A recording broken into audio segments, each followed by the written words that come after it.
Now, what if I told you that the world's biggest messaging app started as a status update tool, not a chat app? I mean, something to just say, I'm at work, or battery low. It flopped completely, by the way. But then it birthed something that the founders never planned for. This is the story of how WhatsApp connected 2 billion users around the world by doing less than other chat apps were doing. We're going to take you back to how this started. All right, let me take you back to 2007. Ian Coombe and Brian Acton, two Yahoo engineers, they were done with the whole corporate bureaucracy. They just wanted to quit. So they left for South America, where they took all of their money and playing frisbees and living large. And after like a year, they came back to the US and they needed jobs because there's no more money. They applied to Facebook, both of them, and they both got rejected. I think Brian posted about it, got rejected by Facebook, looking forward to life's next adventure or something like that. And Coombe just kept moving, and he bought an iPhone 2009. 7 months before January, when he bought the phone, App Store had just launched. So he thought of an idea, like something nobody else was seeing. So he called his friend Alex Fishman, and he told him, okay, they talked for like an hour, and they had this conversation where he was saying, I think we should build an app where people can update status and talk about what they're doing. I'm at the gym, I'm at work and stuff. So he wanted a simple name, something like WhatsApp. So he birthed WhatsApp. So WhatsApp came up. On his 33rd birthday, he registered WhatsApp Inc. May 2009, WhatsApp was launched. It flopped. The app was constantly crashing. Nobody was using it. Nobody was interested in updating their status. Coombe was frustrated and just wanted to pack everything up and just go get himself a real job. Then, June 2009, the iOS launched a new feature, push notifications. Coombe saw this immediately, it was pushed, and something sparked in him, and that changed everything. He thought about, what if instead of a status app, what if we have an instant messaging app? So immediately you send the message, whoever you send the message to is pinged, and the person can respond. Now, September 2009, WhatsApp launched, and this time people were using it. Instead of a status app, they started using it to send messages. And it was just great. It's basically just exploded. It was a messaging revolution. But then Coombe was running out of money. He didn't have money to hire people to work on the platform. He didn't have money to maintain the servers. He was basically just running out of money, and that's where Brian Acton came in. He came in with $250,000 of seed funding from 5 previous Yahoo colleagues, ex Yahoo colleagues. So $250,000. That's kept the lights on at WhatsApp. It helped to pay the bills. It helped to pay for servers. And that was how Brian got 20% of the share in WhatsApp. Brian didn't just come in as a partner for WhatsApp. He actually saved WhatsApp. It helped Coombe to focus on building instead of struggling to survive. Now, WhatsApp was growing in leaps and bounds, but there were 3 major things that differentiated WhatsApp from every other app out there. One was no ads. Coombe grew up in Ukraine, where they are being monitored. There's eavesdropping and everything was snitched on, basically. So he said it on Wire, nobody deserves to be eavesdropped. You should be able to have your privacy. So that was, I would say that was what WhatsApp was built around, privacy. The core of WhatsApp. The core of WhatsApp is privacy. So no ads basically meant no data selling, because ads has to do with data. Yeah, true. So no data selling, no monitoring. And this was not just a slogan. It was not just about a marketing slogan. It was the Design philosophy. foundation of WhatsApp. Yeah, Nothing monitored, true. encrypted conversations. Another thing they did was radical simplicity. WhatsApp is simple. It's just messaging. While other other products were focusing on games, on newsfeed, on stickers and all that, WhatsApp was all about messaging, and it was so easy. There was no need for usernames, no PIN like BBM. It was just messaging, just your phone number, and you start chatting. So your phone number was like your identity. You can connect with people whose contacts you have and stuff. So that was how simple it was to use WhatsApp. The third thing they did was cross-platform. Back then, BlackBerry had BBM, ping me, I ping you, kind of thing. Remember, where you share your pin with people and you ping with only BlackBerry users. So it was like a gang thing. iPhone users had iMessaging. We still have iMessaging, by the way, and you can chat fellow iPhone users. But Android, Nothing. We didn't have anything. that app actually helped to communicate with people across platforms. So I can chat with an iPhone user, I can chat with a BBM, a BlackBerry user, sorry. I can chat with a Nokia user, I can chat with any kind of device. So those three principles really made them stand out.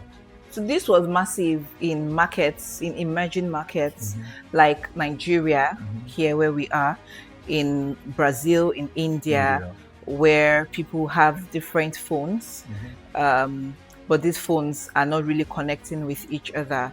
WhatsApp exploded in places like this and was just a big deal. So how did WhatsApp plan to make money? Yeah, that's an important question. Yeah. So WhatsApp business model, it was actually kind of, I don't know if I'll say funny, but I mean, so the business model anyway was after 1 year of free usage, each individual or an individual will be charged $1 per year, not per month, not per week, per year. Now, this amount was even more aspirational than an actual amount that was going to be charged. And I say this because in these same emerging markets that I had talked about earlier, in Nigeria, in Brazil, in India, there was just an unspoken extension of the 1 year free plan. I, for instance, have never paid for WhatsApp. Yeah. So it was more aspirational, just to protect his no ad policy, right? So I'm not going to do ads because people are paying for WhatsApp. It was more aspirational. That $1 was not enough to do anything in the organization. And so gradually the $250,000 that Brian Acton had brought in was running out. Oh no! And so somebody will ask, how were they making money? Well, they were not making any money. But then again, he had a lean team. At a point, WhatsApp had 50 engineers serving 900 million users. Now, when you do that calculation, that means one engineer was serving about 18 million users. Wow. That's just crazy, That's crazy. right? One engineer to 18 million users. So it was a very lean team, but still they needed money to maintain the team. Yeah. And that's where Jim Getz steps in. Jim Getz, for 8 months, was trying to meet with Coombe. He wanted to invest in WhatsApp, but Coombe was not interested. He hated it. He didn't want any whole venture capitalist idea. capitalists, whatever, interfering with what he was doing on WhatsApp. So Jim ended up convincing him. And in 2011, Sequoia Capital, that's Jim's organization, invested $8 million in WhatsApp for 15% share. Now they went ahead to invest another 50 million in WhatsApp down the line, and this time WhatsApp was valued at 1.5 billion. And that was basically what was sustaining WhatsApp for the period until Facebook purchased WhatsApp. Yeah. In February 2014, Mark Zuckerberg invites Cohn to dinner.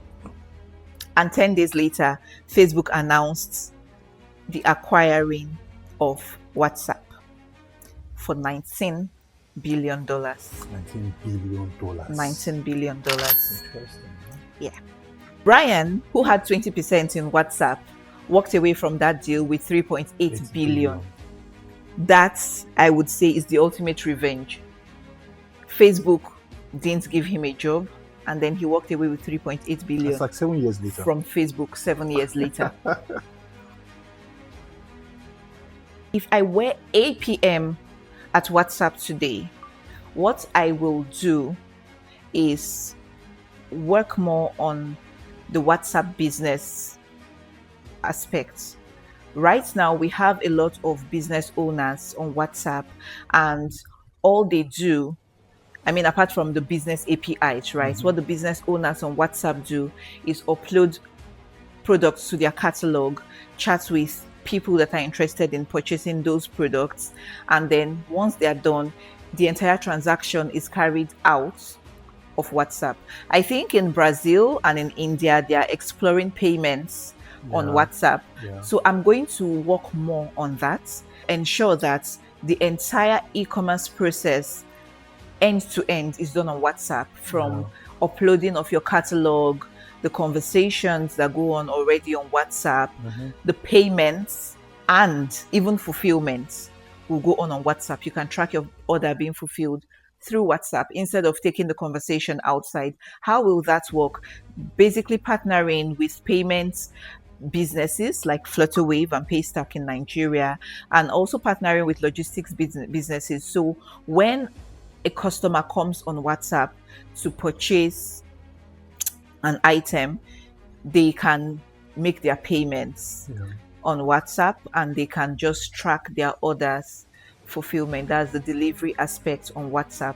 This will take a lot of partnerships. Even local banks will need to be partnered with for this. But I think that is, for me, going to be the next step if I were a PM at WhatsApp. First thing I would tackle if I were a product designer at WhatsApp is trust problem in commerce. And what that means is, right now, WhatsApp is just two people, a buyer and a seller, just chatting, and you don't know who's legit. You don't know if you can trust the other person. So more like a trust badge for trusted sellers, for tested sellers, so you can know this person I'm chatting with will not do it with my money. And an escrow payment would also help, where WhatsApp helps you to hold the money until the service has been delivered, until the product has been delivered to you as a buyer. I'll make shopping experience feel more native. You don't have to leave WhatsApp. Everything and anything you need to do just like I said, on WhatsApp. And though the challenge I have with this is WhatsApp it's personal, it's intimate, it's a chatting app. So when we begin to put all of these things, it begins to feel like Amazon, lack of words. So WhatsApp is not just a social media app. WhatsApp is survival, especially in emerging economies today. So I think it's going to be different from Amazon, because here you're already chatting. It's not everybody, not everybody is going to be doing business on WhatsApp. Not everybody is going to be patronizing a buyer or a business on WhatsApp. So it's more of survival for the businesses, right? Whatever they do, wherever they are, most times you see businesses still telling people, chat us up on our WhatsApp. They take care of their customer complaints on WhatsApp.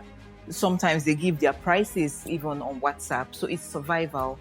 So I think that's how WhatsApp is going to basically differentiate itself from an Amazon, for instance. Okay, makes sense. So lessons we can learn from the WhatsApp story.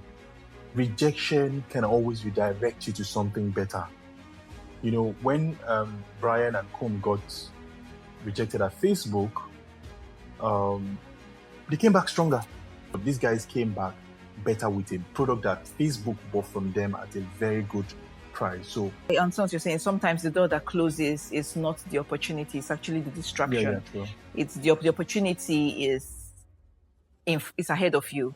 and it's just the door to the distraction that has been closed. So that's a lesson from WhatsApp. Tip number 2. So second thing for me is simplicity is a competitive advantage.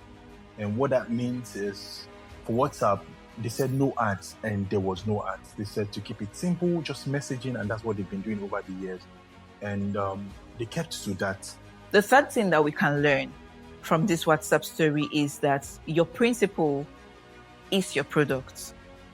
Coombe decided no ads, no tracking, no surveillance, and he stuck to that. Even though doing these things could have given him more money, he stuck to his principles.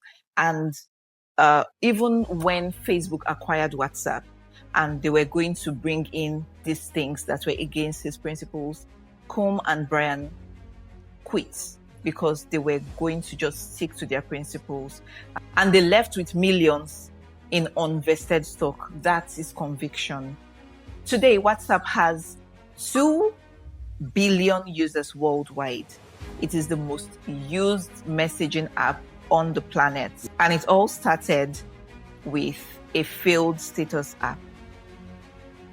And that's it on today's story. Shout out to Coombe and Brian for building an awesome app. So don't forget to like, share, subscribe, and drop a comment. See you next time. Bye-bye.